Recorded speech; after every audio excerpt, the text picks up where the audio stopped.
All right, welcome into another episode of the Ryan and Goodman podcast. He's Bob Ryan. I'm Jeff Goodman, and we got a lot to talk about, Bob. A lot to talk about. We're going to run the gamut here. NBA playoffs, if you can call it that. I don't know if we can call it that with the play. Well, I do. I know it's the play-in, and it's a different category with nonsense. It's the extended playoffs. I know it. Is it just this? Isn't it just about this? Yeah. More money? Well, ultimately it's about that, and and maintaining interest. I mean, look, I was against it, but it's worked out to the way they hoped. Yeah, I mean, listen, it worked when you get LeBron and Steph. It's worked out the way they hoped. Yeah, preliminary round, right? Like, right. So you can't argue with that. I'm not going to fight it, but anyway, it's still the stupid. The idea that are they going to have like a record book of play-ins? Are they going to send out a mimeograph to all of us? Huh? We know that Tatum holds the record now. Yeah, we know that he does. We'll get to that in a minute. We'll get to Tatum's 50 in a minute, which I was there for. Yeah. But let's start with Steph and LeBron. Last night, and listen, early on, it looked ugly, but you knew LeBron wasn't going to be rusty for long, and he comes back and wills them to victory, hitting a shot where he saw three rims. Bob, do you believe my number one takeaway is the game was won and lost in the third quarter. In the third period, when they turned it over, immediately they put Schrader on the line for 4 gimme free throws. Immediately the lead's 13-9, single digits, mental barrier, crossed.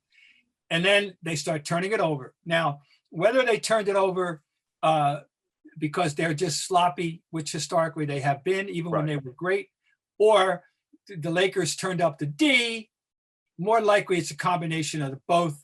And certainly Golden State didn't respond to the challenge if that was the case, and gave up the easy basket and put the Lakers. And then they came back after that.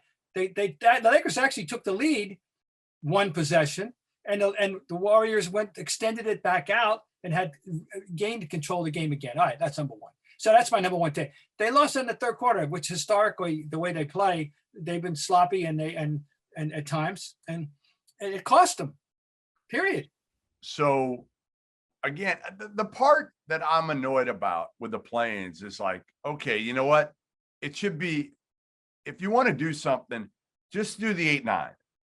Just do the 8-9 and the winner's in and the loser goes home. That's Steph shouldn't get another shot here. Like, that's it. You should be home now. Like, that's the part that annoys the 4 teams in it. I don't know who came up with that one. I mean, I'm not going to paraphrase. I'm not going to channel my inner LeBron and anything on that regard to the nature of this thing. But I don't know how they came up with this format. It's a little fakakta format as far as I'm concerned. You like that, huh? So I haven't used that one in a while. But anyway, you don't hear that very often. No, I'm an old guy. What am I going to do? But anyway, you're right. I agree with that. Okay. By the way, let the record show that LeBron was standing on the R of the word center, as in Staples Center, when he launched that shot, which is officially, by the way, on the map. If you look it up, that's called Curryland. Yeah, sure is. And he shot from Curryland. An average shooter at best in his career. And so are you buying? Well, first of all, how good of an actor is LeBron? When he got hit by Draymond, like, how good are you believing he couldn't see? You don't think he was looking at 3 rims and he chose the middle one? I think as you get older, Bob, you tend to exaggerate a little bit. I think our mutual powers of logic lead us in a direction that there was some thespianism going on. Yes. Now the younger and more naive members of the audience might take LeBron at face value, but I don't care who it is. It's not. It doesn't work that way. It just doesn't work that way. If you really couldn't see, you couldn't. I'm sorry. But fine. I don't care. It was a lucky shot. It was a lucky shot. Shot clock's going down. He throws up a heave. It goes in. And it was right. They it was a shot clock heave that could have happened on any shot clock wind down in the game. Would have happened to be at a propitious moment. And anybody can anybody can luckily make a shot now and then. Now, I say this, I'm sure if we annotate, we'll find out that he's had more than his share of big baskets at the end of clocks or near end of games in his time. But it isn't his thing necessarily. It is Steph's thing. Steph hit one at the end of the half. Oh my God. Which was a great, yeah. And that when was, he hits it, you're like, yeah, he meant to do that. Like it's scripted, whatever. When LeBron hits it, you're like, he can create his own space for or a his shot. eyes open. That's what you say when LeBron hits one of those.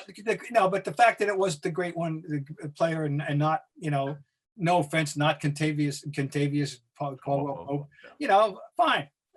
It was still, the game wasn't over. It was 58.2 seconds. A lot of basketball to be played. So the Warriors had their chances. All right, I want to get to my vent. Okay. One of my age-old theories is that every referee at every level of basketball, starting with youth, should have to pass a one-question pass-fail quiz before he or she is allowed to officiate that game. And that question is, why am I here? Why am I here? And my answer to that question is that I am here to adjudicate the smooth flow of the game. I am not here to prove to you that I know every comma in the rule book and that I will apply the rule book uniformly no matter what the circumstance of the game. I will be a strict constructionist showing you how damn smart I am that I read and memorized the rule book. Okay. So what am I getting at? You don't make that call on Draymond Green for a brushing little setting the pick at that moment. Yeah. If you make it in the first quarter, I'm upset. If you make it in the fourth period, whatever, I am livid. Yeah. That's not a call you make. That's a marginal BS call. Let it go. And right. you don't win it then. Yeah, I don't like to when people are like, well, a call in the first quarter is a call in the fourth quarter. That's bull. That's somebody that doesn't understand the game. Right. I'm serious. I don't care. You're right. Wrong. In the fourth quarter, it's not true. You got to officiate differently. You have to officiate with, like a base of common sense. Yep. And the comment that is, I'll never forget. I thought about it immediately last night. In 1979, I am covering the Spurs and Bullets, a great 7-game series. And in game 7 in the Cap Center, in the last minute of play of a 1-point game or so, they made that call on the Whopper, Billy Paultz. And I remember after the game, it rings in my ear 42 years later. He'd been around a long time at that point. He said, I've been around a long time. I know enough not to even create the impression of contact on that play. Sure. And they made that call. Well, I thought of Billy Paultz last night. I hope he was watching. Yeah, brutal call. Now, it wasn't the game, but it affected the game. Absolutely. It wasn't the game. And the Warriors had the last shot and they didn't get So did it matter to you now? I mean, the Lakers get Phoenix instead of Utah. Yeah. Is that a big deal to you? Or that's the funny thing about this. I was thinking about this today. Is it, in my judgment, haven't we discussed this already? How good are Phoenix and Utah? We really don't know. We don't know. They had nice regular seasons. Right. Great. And I applaud it. And I'm a defender of the regular season, having once covered a team that won 68 games and did not win the championship due to an injury. But you don't tell me the memories they provided for those of us who watched them play they're still here 48 years later, okay? 47. All right. So they had great seasons and they deserve to be commended for their seasons. But this is a new ballgame now. Yeah. And we don't know how. So, no, the answer to your question is, that's the funny part about this. Assuming Golden State wins against Memphis. Not a given, but whoever, but if it's Memphis, fine. But Golden State, we're talking about them specifically because they lost this game last night. If they beat Memphis and they're going to play Utah, does that make any damn difference as to whether they had won last night and playing Phoenix? Ultimately, no. No, I think maybe I might rather play Utah. No. I mean, if you feel bad though, like Chris Paul, who hasn't won a title and gets criticized for either being hurt in the postseason or not getting it done. He gets his boy LeBron now in the first round after their season, and it'll be listen. They're both going to be great first round matchups if Golden State gets past Memphis and plays Utah now. Like those are wars now. Those are the Western Conference has some great matchups. How about Start. Oh, of course, 4-5. There's a lot at stake in 4-5. Right. Both those teams got things going on that, I can't believe the Clippers have been this average, mediocre all year. But what I will say to that is, does Kawhi in his mind just pace himself now?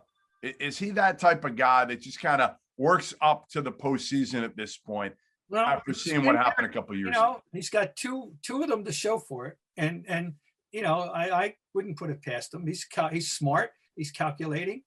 His intelligence is a major part of his whole shtick. Remember, he's 6'6". He's not Durant. He's not Anthony Davis. He's not LeBron. He's a different physical being. And in order to accomplish what he accomplishes, he's got to have a full mental and physical package. And he's very smart in this game. So now, very possibly, but if he and George should have a lot at stake, and that whole franchise has a lot at stake, and so does Dallas, with this two young Turks and there's expectation. So you're right. There's a lot of all over the map. It'll be fun. The West is going to be awesome. Yeah, and First round. 3-6. Come on, who knows who's going to win 3? Denver and Portland. Right. I'd pay to see that. All of them. All four of them. I'd love to cover. I mean, I look at it from the standpoint of if I were going to do 7-game series as a writer, man, there's a lot of series I'd be very happy to cover. Which one would you pick? How about that? If you had to pick a series in the West that you got to cover for 7 games potentially, which one are you picking? Well, I'm a Jokic suck up. Yes, you are. Yes, you are. I'm afraid that would be that. I'm a Jokic guy. And you haven't seen him in person ever. Never. Yeah, I'm strictly a TV guy and a convert, because when I first heard about him, but anyway, I'm a convert. And you know who told me about him? The first person to tell me about him that raved about him was Easy Ed Pinckney. He was an assistant. Yeah, he was an assistant in Denver at the time. And he said to me, we were talking before a game. It was on the road somewhere. I can't even remember what arena we were in. And he said to me, you got to watch this kid. It was his rookie year. Yeah. And Eddie obviously is working with the bigs every day. He said, this kid's going to be a stud. And I'm like, him? Really? And boy, was he right. Boy, was he right. All right. So what is your confidence level with the Lakers now coming out of that game, watching LeBron physically? AD's gotten a chance to certainly shake off some rust against Phoenix and going forward. Are they still your clear favorites or no? Well, I never had a clear favorite necessarily, but I think I still have to. I hate betting against LeBron and assuming that his eyes are fine and he's going to get better and better. The eyes are fine. Trust me, Bob. The eyes are fine. He's going to get better and better. Last year they had the next factor was Rondo. Yeah. Last night, is Caruso going to play that role? They don't win without him last night. Yeah. And they don't win without him. And he remains the most improbable useful player in the league on a physical basis, right? And yet he's useful, and they don't win without him. But they're going to have rotating third man up, kind of thing. Whether it's going to be Pope or God knows Kuzma is possible. You never know, anything's possible. Okay, let me ask you this. I'm going to answer is, if you had put the proverbial Luger, only because of LeBron and who he is, I'd say, all right, I'll go with them. But I'm not. I'm just curious to see it. What do we expect from Drummond? And do they have they figured out exactly what they have in Drummond? No, I don't think they figured it out yet because they haven't played together long enough. Yeah, right. Andre Drummond is, he'll rebound, he'll fight in there, he'll score a couple buckets. He's not a guy you can run anything through. He's big, he's strong. You don't know what you're going to get from him every night on the offensive end. But I think he helps them because he's a veteran who's better than anything they had. Yeah. Well, Gasol's off the mat. He doesn't even play anymore. Right. Gasol's a nightly DMP. Yeah. Now, I have a question. What's with Harrell? Was he hurt and I didn't know it? He was hurt, right? Yeah, but he was he's hurt. become a DNP very practically. Yeah. Well, he's an energy big, but ultimately he can't really score. can't really score. And people wanted to compare him to like Bam Adebayo, because again, they're both energy bigs, but Bam's just so good defensively. Yeah. Also, because Schrader, who missed the end of the season, Yep. you got to give him the benefit of the doubt that he will play better. I like him. I think he will. And I think he's fearless and tough, and he's what they need. He can be their Rondo. Well, that's it. He's got Right. that's the role he's been slotted into. Yeah. No question. And he could hit you with 20 any given night. He could hit you with 25. So we'll see. That number just jumped out at halftime. They were 4 for 28. LeBron, Davis, and Schrader were 4 for 28, and they were only down 13. And then only because Steph hit, a monster shot at the buzzer. And anyway, there's so much more good basketball ahead of them. I think, they kind of dodged a bullet in that sense to pull it out last night. And yet the same thing we said about it didn't ultimately matter. They don't give a damn who they play. No, not like the teams in the East that they don't give a damn. That advance. They're going to do what they do, and then they think it's going to be, and hope and assume it's going to be enough. Yeah, well, that's fine. Okay. So we'll flip it to the Eastern Conference play-in, and I took my wife to the Wizards Celtics game, and it's funny. I was going to go media. I was going to go because if you don't have to pay, why pay? But it was such a nice night out, and tickets weren't much at all. I mean, it almost is that indicative, I wonder, of the lack of interest in this Celtics team right now. It could very well be, because there's such a profound cynicism about this group. They've squandered any goodwill that they had coming out of last year or even the last couple of years. This year, they really pissed people off, frankly. And and again, then you take Jaylen Brown out of the equation, and people don't think they're going to go. All right, so they won the game. Tatum got 50. Kemba had 29. The rest of them had 38, I think it was. Fine. It was the quietest 50 I've seen maybe in my life, Bob. It was just such a quiet, because that's how kind of Tatum operates, right? He's smooth. He doesn't talk trash. He's not yelling and screaming after every bucket he makes. Right. He started slow. I mean, he really did. Right. He had 17-point third quarter. That started. What I liked about it was the nature of it, was the fact that they included 17 free throws, because he made them all. But it was a balanced offensive concept. He did a little bit of everything. It showcased his full repertoire. He hit some threes. He's some difficult. It's a beautiful mid-range post up, turnaround. And he went to the hoop, which he, has always been able to do beautifully.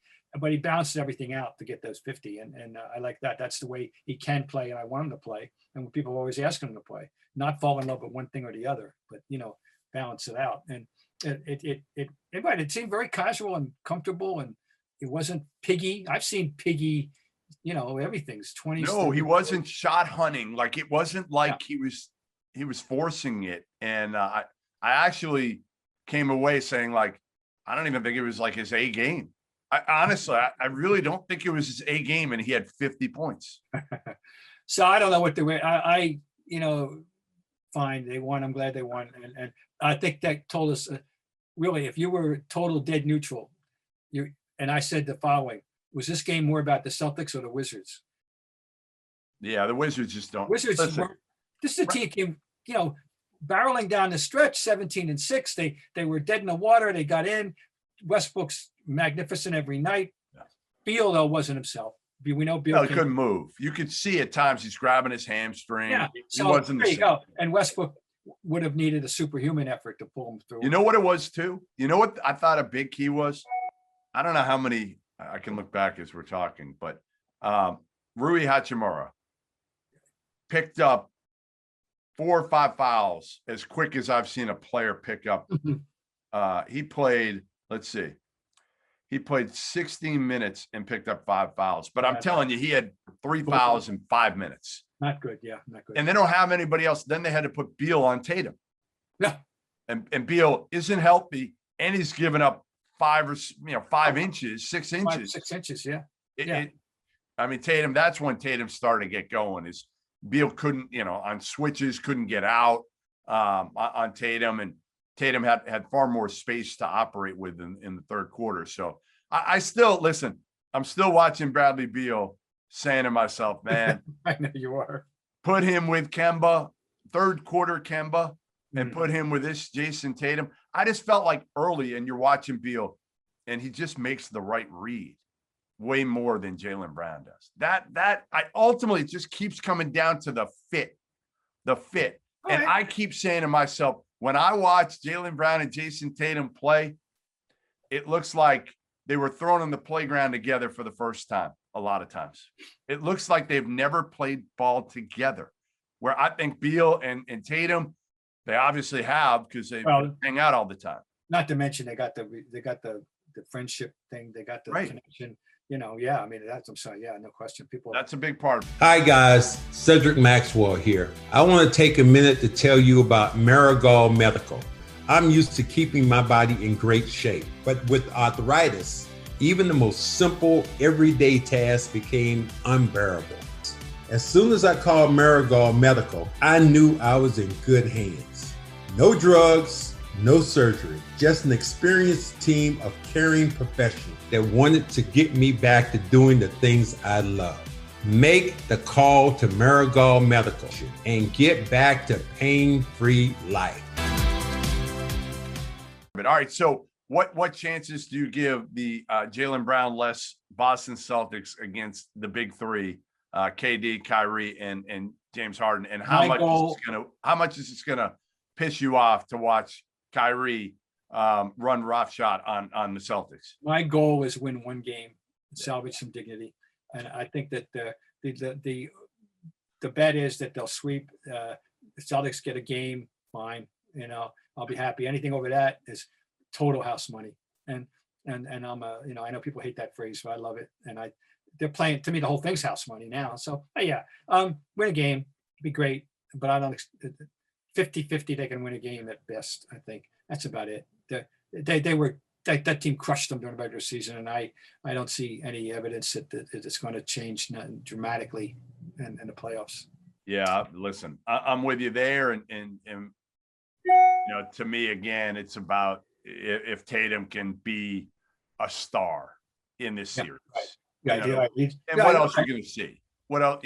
For me, it's honestly more about the Brooklyn team and how they're going to look and how they're going to use this series to honestly get prepared for the next one. Yeah, no kidding. They're still work in progress in terms of this unity thing. There's no question about it. Everyone knows it.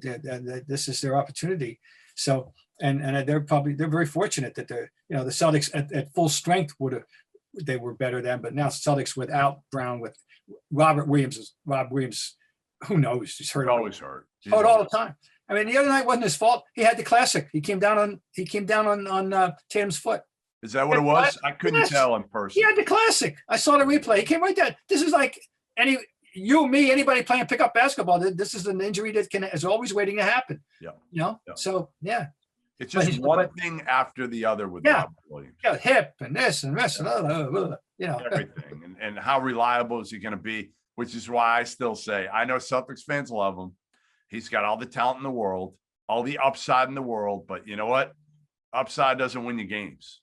So unless you're on the court, I don't know. I think if I'm Danny Ainge, I'm absolutely dangling Robert Williams in the offseason and seeing what I can get for him in a package with, again, to me, I would do Jaylen Brown and Robert Williams for Bradley Beal. That's me.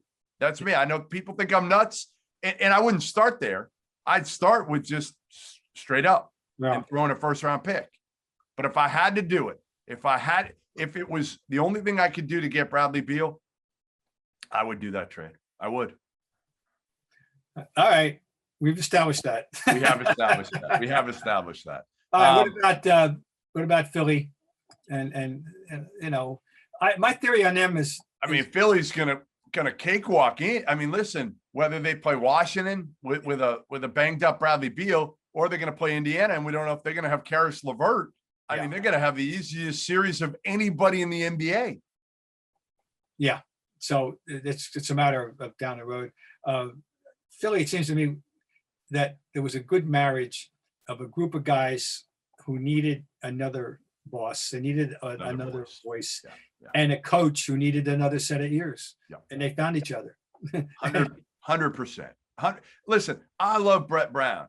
I love him, but like he was brought in to lose games. He made it much longer than anybody thought he would make it. And I think ultimately he was put in an impossible situation, because when you're brought in to lose games like he was by Sam Hinkie, and Embiid's there from the beginning. And again, I always said part of the problem was Ben Simmons wasn't happy necessarily with the kid gloves treatment of Joel Embiid. That's what I was told by sources is Embiid could call his shots when he wanted to practice, when he couldn't. He was the franchise, and he was coming off 2 years of being hurt. Yeah.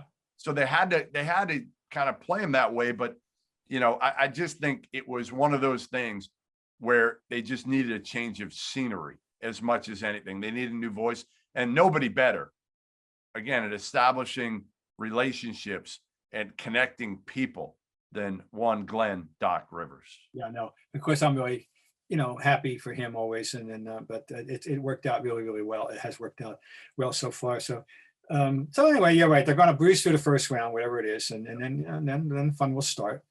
Another series I'm very curious about is the 3-6. Yeah. Because, Miami are playing well. Yeah. Who knows? And that one. And they have confidence against this particular foe. Oh, it's a different team. The Holiday is there, is not Bledsoe, and I'll understand that. But nonetheless, I think that Miami will enter this thing with it feeling very good about its chances. So, all right, let's move on to you went to something in person. I went to the Hall of Fame weekend with my daughter, and we had a very, very nice time. And did you stay both nights? Were you there Friday? Both nights. Was there Friday night for the Kurt Gowdy Award presentation and the Manny Jackson Human Spirit Award. And they've added 2 new media awards this year. And I can't forget, one has to do with the word insight, and that was given to Jim Gray. And of course, the media awards, the Kurt Gowdy, the print was Michael Wilbon, where people, only know him now for television, but it was he worked for Washington Post writing for 30 years, covered a ton of basketball, and Mike Breen. And, how can you not like Mike Breen? So that was the Kurt Gowdy broadcast winner. And then they have an award that's been instituted for about 4 or 5 years ago by Manny Jackson, who was the former owner of the Globetrotters. And Manny, who had amazing life history, by the way, including once living in a boxcar. Talk about upward mobility. Well, Manny Jackson, no, literally, he has an autobiography telling you about living in a boxcar. But he put his name on an award called the Manny Jackson Human Spirit Award. And it was shared by 3 people, 3 NBA titans, if you will, 2 NBA titans and 1 collegiate titan. Wayne Embry, the great Wayne Embry, Bill Russell, you may have heard of him, and George Raveling, who seems to show up everywhere. Yes. And George Raveling. So that was that night. It was a very nice night. Got to schmooze with a lot of people. Yeah. So explain to people what the night is like. Again, I saw some of the, and I went years ago. I was going to go this year. Invited my dad, and he wasn't comfortable going, and then was thinking of bringing my daughter, who really wanted to go, but I thought she'd be bored. Well, so I think you have a dinner, Yep. and then we and a couple of speeches there, and then we relocate over to the ceremony, and the ceremony was in the arena, the Mohegan Sun Arena, the home of the Connecticut Sun, Right. and there's a podium and stage, and you had 9 people, but there's no presenting speech. So, it's not one of those deals where you have the introduction and then, so it's, it's really 18 speeches and you're there until 3 a.m. No, first of all, it's televised. And so there's 2.5 hour window, and I think they even needed to stretch in the end. So that was good. So you have 9 people. The presenters are just ornament. They're symbolic. Everyone has to be presented, accompanied by a Hall of Famer. So one Hall of Famer served double duty. Michael Jordan was not only the presenter for Kobe, but was the presenter for Barbara Stevens, the head coach of Bentley, the former head coach. He just retired at Bentley University, 1,000-game winner and one national champion in 2014. So we were real proud of her in Greater Boston. I don't know what the connection was, but that Michael was was her presenter. The All right, three, so the big guns. yeah, the big guys, the three Hall So of Fame. KG's for me. Can I tell you what I thought? I was really, really surprised by Kevin Garnett's speech. It was very tame. Yep. He thanked everybody. I wanted to hear more stories, but I think KG just kind of got up there and was almost like,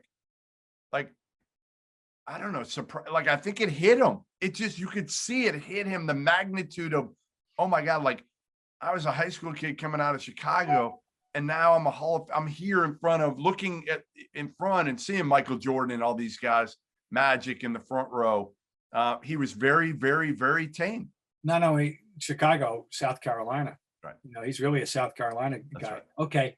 Here's what I loved about what he did. The first words out of his mouth, no A and the nothing. First word, start off. Bill Willoughby, Yes. Moses. Darryl Dawkins, Yeah. Yeah. Moses Malone, Yeah. and Spencer Haywood, Yeah. and thank them for setting the table, for his Yeah. ability, his willingness, and his awareness to come out after 20 years when nobody had done it.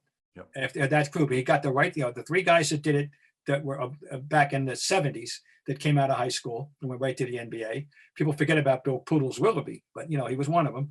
Who, by the way, I have made one of the great blocks in the history of basketball. We'll talk about that in a minute. Anyway, KG paid immediate reverential homage to those guys. He won me over with that right away. And you're right, he was very, very tame. He was very, very heartfelt. It was very good. Yeah. Um, Tim Duncan. Well, Tim Duncan. First of all, since we last saw him, at least I didn't see him when he was coaching with the Spurs. So since the last time many of you saw him as a player, and after the 20 years of looking at him with his close cropped head, he's got the dreads going. Yeah, it was He's cool. gone back to the island roots. Yeah. And the only person who did not wear a tie, but did the open look Ted Williams look, Yeah. and B, the only person who didn't work a speech from a prompter, but who winged it. He did. He winged it, Wow. and it was. I love that. I didn't know gotta what it tell was. you, Hey, that takes. Listen, I admire it, and Tim and Duncan of all people. you didn't know what he was going to do. You know, he didn't really want to be there. Seriously, even He down to never the, liked the media. He never Even- liked dealing with the media. even down to the minute that he walked up the stairs. Yeah. He was sitting there, and he had his family, and little girl was playing, and you know, when they announced him, he goes, look, I went like, all right, I guess I got to do this. That's the look he had. Yeah, yeah. He got up Yep. there, and he was terrific, but he's gone back to the island. He's got the dreads, and he looked so cash. Yeah. You know, but his speech was fine, naturally. Of course, we all know the background Hurricane Hugo there, but you know, we saw some great video clips of him as a swimmer, the Really? 12, 13-year-old. Yeah. So you know that. So it was fine. But How much was Kobe missed? Because oh, I'm not lying. I'm not gonna lie to you. Like, I think if Kobe had been there, I would have went. I do. I think part of it for me was seeing Kobe's. Like, I didn't think Duncan would be all that entertaining. I think it's been muted. If this had taken place in June Yeah. or May of 2020, Yeah. 3 months, 4 months after the fact, after this, when we're still in shock, Yeah. we're still in disbelief. And I mean everybody who follows basketball, not to mention the people who are in that room, and you know that those specifically that you know that had a relationship and for whom you know he met so much. Would have been heavier. It would have been different. Would have been a tougher night for all concerned. Would have been certainly a problem in a sense, unfair problem for Garnett and Duncan specifically. You know, but it's a year removed. It's you know I think it made a difference in the atmosphere, and, Yeah. and the air wasn't as heavy as it would have been. Okay, Rudy T steals the show. Did How's he? that? Who He knew? did. Rudy T. In what was you know, a conventional, you know, what are you going to do? It's like the Oscars. You thank everybody you ever met, you know, although the world record for thanks was Allen Iverson. He Yeah. thanked a trillion people. All right, that was so funny. Okay. He gave his tradition. It was a traditional speech and humble and fine and everything. And then as he's rounding third and heading for home, the mixed metaphors, the mixed sports here, and Robert Ory belongs in this Hall of Fame. And Robert Ory should be here. And Robert Ory should be standing. And he's doing it. And this is what Ted Williams did in '66 for the Negro League players, you know. But yeah, who saw that coming? Rudy T went to bat for Robert Ory, and it was like a moment of, whoa, everybody's going, Where did that come "Ooh," from? you know? Yeah. Right, So right. that was cool. All right. So my question to you, Robert Ory, does he belong? That is, if I A were lot of voting, rings, Bob. 7. There's another. I mean, honestly don't think. And it wasn't as if he was an insignificant contributor. We know of at least one phenomenally important Yeah. shot, probably with at least 2 or 3, right? But we know the one, you know, and yeah, without him making some of those baskets, they don't win. Plus, but I don't think he's a Hall of Fame player. I don't either, Bob. I'm Like, with you. You know what's funny? What's funny is this: it was presented. I don't know how many years ago when the person that was the trivia question. The question was this: whose career would you rather have, Robert Ory or Charles Barkley? Ooh, boy. And- You know, now this question was posed 8-10 years ago. You know, and you know, we see where you're going with this, right? And you know, to me, I still would rather be Barkley. But you would. oh yeah, I'd rather be Ory. really, I'd rather be Barkley. I know how good. I don't Barkley know. Like, listen, all the attention and all that's great for but if you look at it from the core of, I guess, what you want to say, you should say Robert Ory. Now, again, if you're going through both careers, you're saying, I'm the guy, right? I'm Barkley, I'm the guy and everything like that. But man, yeah, winning, but obviously winning should be the most important thing. What went through? Yeah, but he wasn't. He was very important, and I should say they don't win without him. But he wasn't the reason they won. Nope. He wasn't the reason. There's never the reason. So, but he wasn't as important as the guy. And it wasn't like Barkley was on bad teams. He wasn't on Barkley bad had one great shot. He only had one great shot, and that was '93. And you know, and that 6-game series, including a triple overtime, and Phoenix, they had a shot. You know, and they didn't get it done. And that's when Michael was out to prove. You know, there were every time they set somebody up, Michael was going out through him. You know, it was Clyde Drexler. It was not who it was. It was someone else. Oh, Marley. At one point, Marley was. They got 2 of them on the Suns team, Marley and Barkley. By the way, in reference to the Robert Ory thing, who's sitting out there 50 feet or less in front of Rudy when he's doing this? Charles Barkley. And that's the first thing that went through my mind is that Rudy's up here is advocating and stopping for Ory, and the guy that was the part B of the what if question is sitting there.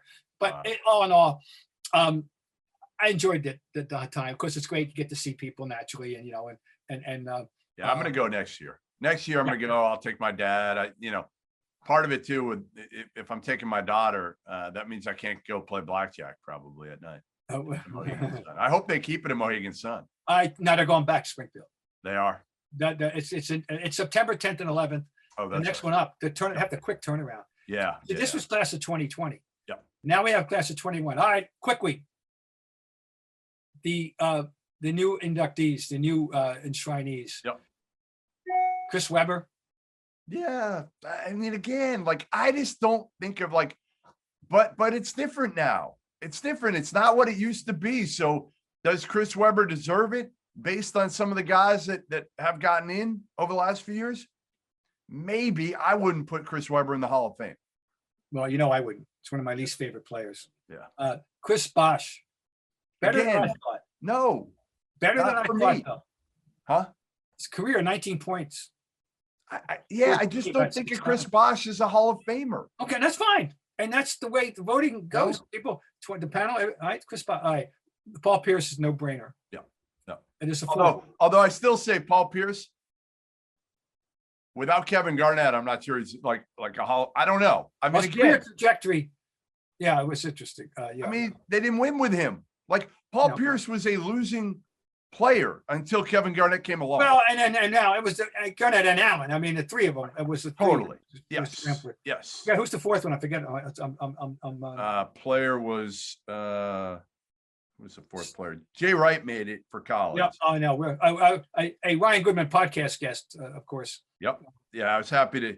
I mean, I tweeted it 10 years ago. Think about that. Jay Wright 10 years ago, people were talking about losing his job.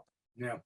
And What else we got Who's here? the fourth player? Come on, it drive me crazy. We're gonna have to look it up. I got it. Ben Wallace. Ben Oh. Wallace. Now there's an interesting one. Really interesting. 4-time defensive player of the year.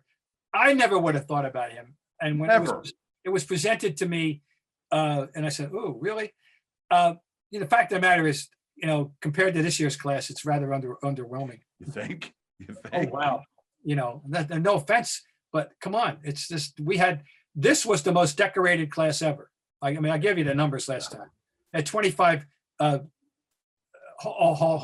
26 first team All NBAs. I mean, come on, it's ridiculous. But this next class is, ooh, Yeah. it's not ooh, but you know what I'm saying. We're happy for Jay though. We're happy for Jay Wright.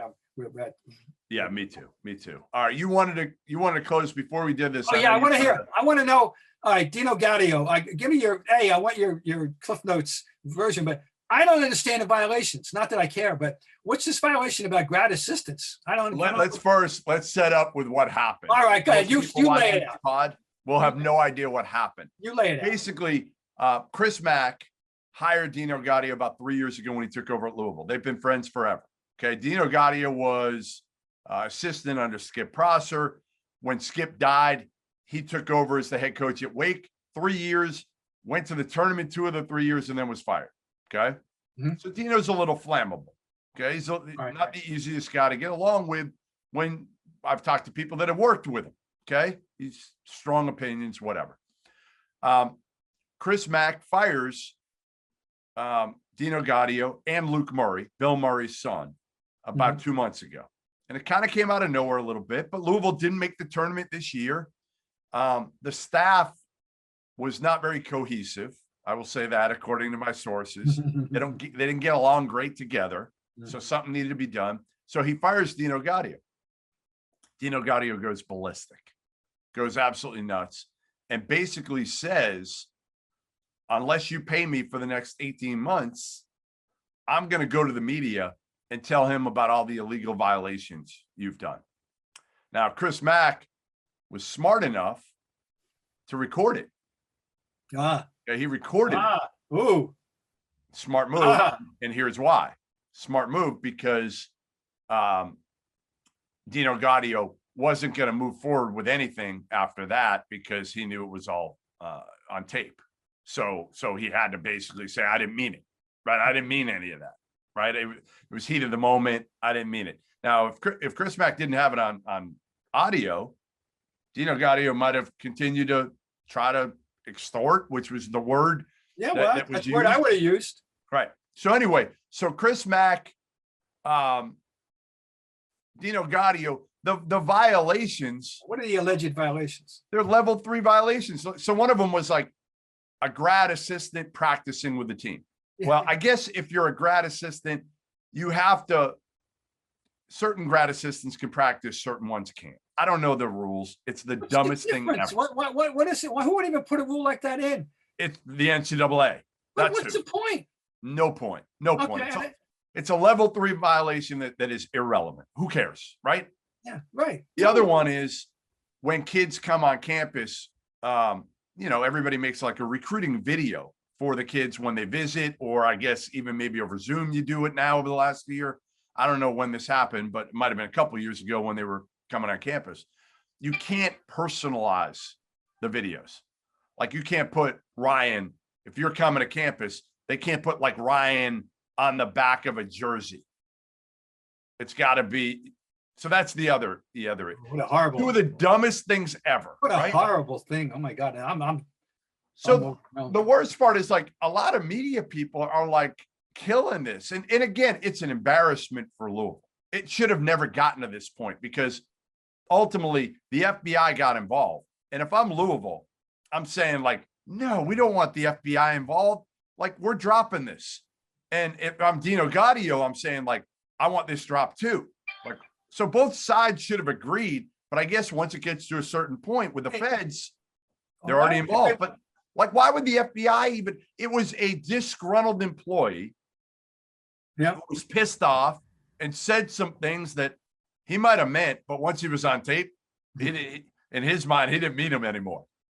But meanwhile, you you have set yourself, you presented yourself to the world at large, in the world that you're trying to work in, as a distrustful person, as a as a bad guy. I mean, who wants to hire somebody that's going to turn around and do that? He's done anyway. Particularly He for was going to BS reasons. retire. He was going to retire from what I was told after next year. So he wanted to get paid and then be able to retire at 65 Right. and Yeah, probably be I mean, done. this is burning that bridge. I mean, to me, He's done. Yeah, he's done. And he was out when he got fired at Wake. He did ESPN, a lot of I remember ESPN that. stuff for about 10 years. I And remember Chris that. Mack, being really close with him, hired him on. And I remember telling Mack, I was like, why are you hiring? Like, he's not going to get you players. He's 60 years old. He's been out for a while. He's not going to get you players. So anyway, yeah, that thing went. Okay, all right, good. I awry. wanted to air that out. That was Interesting. I mean, certainly interesting. And again, Louisville people are, they're the butt of anybody's joke because they've had 2 extortions here Oh. in 10 years or so, whatever it's been, when Patino got extorted by the woman. So yeah, it's not pretty. All right. Well, listen, appreciate everybody joining us as usual. Ryan and Goodman podcast. We'll be back next week, and the real playoffs, NBA playoffs, will be underway next week, Bob. So we'll have a lot more to talk about, and we'll see how these series is. Again, Western Conference. I actually think most of the conferences, most of the series, even the Eastern Conference, are going to be intriguing. So can't wait to get going here once we get through the play-in round and get to the real deal. okay.